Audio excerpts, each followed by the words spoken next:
It's 2021. 2020 was a year. It happened. That's all we need to say on that. In this very special past year, I had a lot of time for reading. Like a lot. I ended up reading 100 books in 2020. For context, in 2019, I read 20 books in the whole year. So 5 times that. I figured now that we're in 2021, it's a new year, whether you're a New Year's resolution kind of person, a goal-oriented person, or you just want to read more books so you have something to talk about at your Zoom happy hours.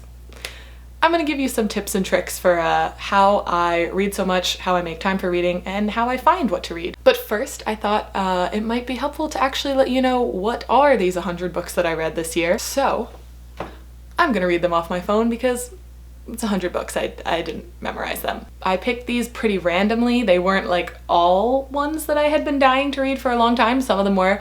Some of them were just a matter of what I could find on my shelf when we were in strict lockdown restrictions and I couldn't leave to even go to the library. It was a lot of whatever I could get my hands on, mixed with focusing on reading a diverse array of authors, and contemporary mixed with classics, and nonfiction audiobooks that I really liked listening to on runs. So it's a mix. You'll see. I did make a point to go through and search how each of these authors pronounces their names because, you know, when I'm just reading and just seeing a name written, I don't actually necessarily know how to pronounce it. So I've done my best to make sure that I'm not butchering anyone's names, but if I do make a mistake, I'm very sorry. I read Partners in Crime by Agatha Christie, The Dreamers by Karen Thompson Walker, I'll Be There For You by Kelsey Miller, Small Great Things by Jodi Picoult, Flights by Olga Tokarczuk, Less by Andrew Sean Greer, Fight Club by Chuck Palahniuk, Wide Sargasso Sea by Jean Rhys, The Hate You Give by Angie Thomas, Exit West by Mohsin Hamid, Madame Bovary by Gustave Flaubert,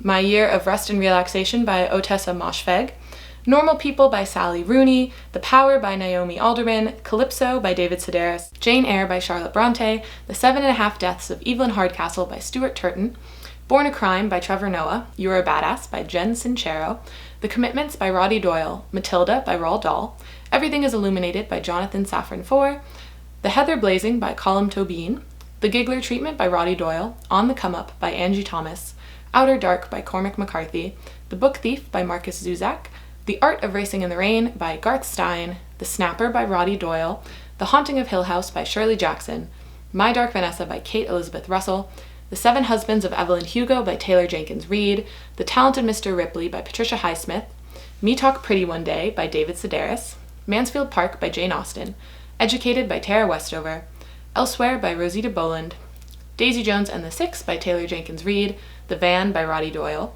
The Dream Woman by Wilkie Collins, The Murders in the Rue Morgue by Edgar Allan Poe, The Silent Patient by Alex Michaelides, History of Wolves by Emily Fridland, Weather by Jenny Offel, A Mercy by Toni Morrison, White Fragility by Robin DiAngelo, The Woman in Cabin 10 by Ruth Ware, Catherine House by Elizabeth Thomas, Love by Toni Morrison, The Pillars of the Earth by Ken Follett, Bunny by Mona Awad, We Were 8 Years in Power by Ta-Nehisi Coates, Girl, Woman, Other by Bernadine Evaristo, My Sister the Serial Killer by Oyinkan Braithwaite, Conversations with Friends by Sally Rooney, Where the Crawdads Sing by Delia Owens, Sing Unburied Sing by Jesmyn Ward, The Death of Mrs. Westaway by Ruth Ware, My Lovely Wife by Samantha Downing, Beartown by Frederick Bachman, Mexican Gothic by Sylvia Moreno Garcia, Ask Again Yes by Mary Beth Keane, Sharp Objects by Gillian Flynn, Station 11 by Emily St. John Mandel, Queenie by Candice Carty Williams, Faithful Place by Tana French, Over the Top by Jonathan Van Ness, Shall We Gather at the River by Peter Murphy, Clap When You Land by Elizabeth Acevedo, The Murder at the Vicarage by Agatha Christie, The Uke of Wallington by Mark Wallington, Dare to Lead by Brene Brown, The Vanishing Half by Britt Bennett, The Glass Hotel by Emily St. John Mandel, How to Date Men When You Hate Men by Blythe Roberson, The Turn of the Screw by Henry James, The Subtle Art of Not Giving a Fuck by Mark Manson, Little Fires Everywhere by Celeste Ng, The Guest List by Lucy Foley, Atomic Habits by James Clear, In a Dark Dark Wood by Ruth Ware, The Black Flamingo by Dean Atta, The Mothers by Britt Bennett, Luster by Raven Leilani, The Woman in White by Wilkie Collins, Zen and the Art of Motorcycle Maintenance by Robert M. Persig, An American Marriage by Tayari Jones, The Turn of the Key by Ruth Ware, Unfuck Yourself by Gary John Bishop, Homegoing by Ya Jesse, The Cockroach by Ian McEwan, The Poet X by Elizabeth Acevedo, The Nutcracker and the Mouse King by E.T.A. Hoffman, Calm the Fuck Down by Sarah Knight, Bad Feminist by Roxane Gay, The Defining Decade by Meg Jay, The Ballad of Songbirds and Snakes by Suzanne Collins, The Nutcracker by Alexandre Dumas, Untamed by Glennon Doyle, and Working on a Song, The Lyrics of Hadestown by Anais Mitchell. And that's it. I'm impossible at trying to pick a favorite, even a favorite. The top 5 I couldn't do, but some of the books I really, really loved this year that I have with me here were Mansfield Park by Jane Austen. I've worked my way through most of Jane Austen's books by now, but I still have 2 or 3 left to read, so maybe 2021 will be the year. Another book I loved was History of Wolves. This book was such a fun surprise. I had never heard of it before, but it was chosen for me in this, what did they call it, bag of books that a used bookstore in Wexford, Ireland was doing during the height of the pandemic. I think they're actually still doing it. It's called Red Books Wexford. You tell them a little bit about what kind of books you like and they send you a bag of them. Actually, that was how I got Mansfield Park as well, but from a different bookstore in Ireland. That was from Books Upstairs, which is also a fantastic bookstore, and it's in Dublin. Another favorite of mine, believe it or not, was about a pandemic. I read this book, The Dreamers. I read this in January, and I remember thinking, wow, a pandemic, what a fictional thing.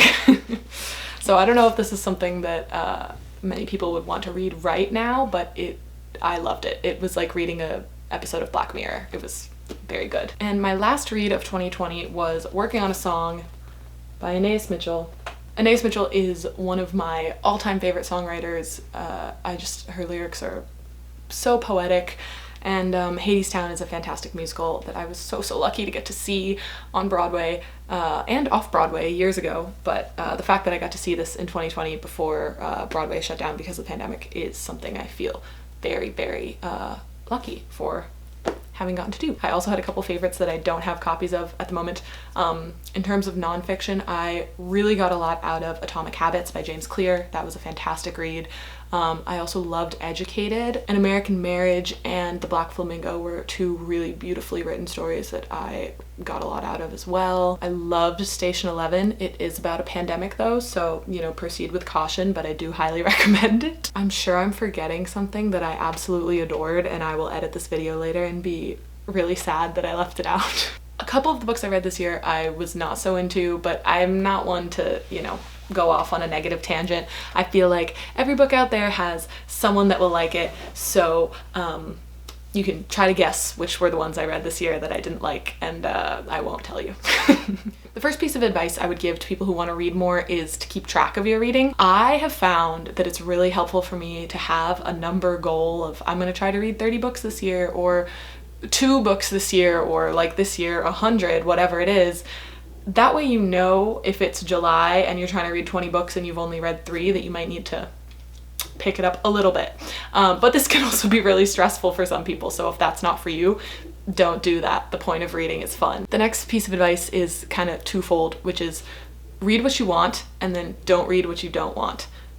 The reason this is 2 pieces of advice is because I'm really good at the first half of reading what I want, and I'm really bad at the second half of not reading what I don't want. Meaning that if I'm a good chunk into a book and I'm just not enjoying it, I can't stop. Like I'm not a quitter.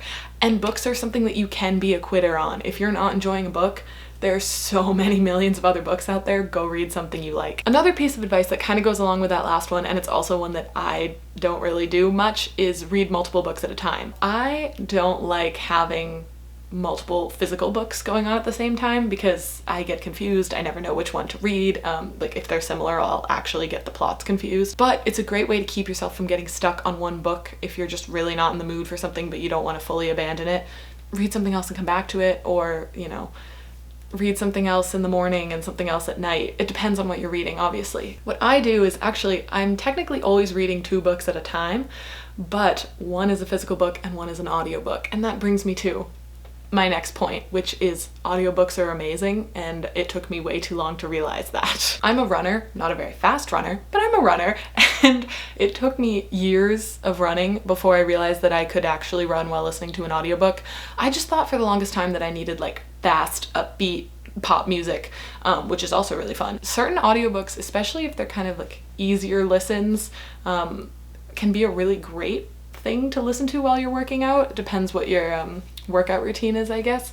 But even just like going out for a walk, you know, a socially distant stroll around the neighborhood. Audiobooks are great for that. And for those of you out there saying, I don't have time for reading, if you have time to listen to music or a podcast, you could occasionally swap it out for an audiobook. Just saying. It's an option. Which is not to say that you should swap out all your music listening time for book listening time, because Claire Hawkins on Spotify. Another piece of advice I have doesn't necessarily correlate to reading more, but it can. If money is a factor for you, as it probably is, like it is for most people, reading doesn't have to cost money, and I feel like that's not as widely embraced as it should be. Like, we all know about the concept of libraries, but most people I know don't use them, and they're fantastic. And look, if you want to spend $15 for a new book every time you read a book, go for it. Like, support the publishing industry, support authors, that's amazing, but you don't have to. And I find that I read way more when I'm not trying to like budget for my reading. I think one of the most helpful tips out of all of these is to make reading part of your routine. Because if you think of reading in the same way that you think of watching something on Netflix, it's not really gonna work for you. Reading is an active hobby, whereas watching something is passive. So those are kind of two different categories of hobbies or activities in my mind. So when I'm in the mood to watch something on Netflix, I'm not in the mood to read, and vice versa. So if you put your reading time at a time when you're actually wanting to read, you're gonna read more. That is all I have for you today. Thank you so much for watching. I really appreciate it. Thanks for letting me rant about books. This is one of my favorite things to do, and my friends and family are probably really tired of hearing me talk about them. So thank you all. If you haven't subscribed, please do. And leave me a comment. Is this something that you're interested in at all? Do you read? What was your favorite book of the year? Should I pretend I'm a booktuber now? Let me know. Or are you like, no, thank you, back to the music and travel? And that's okay too. Thank you again so much for watching. Please subscribe, and I'll talk to you soon.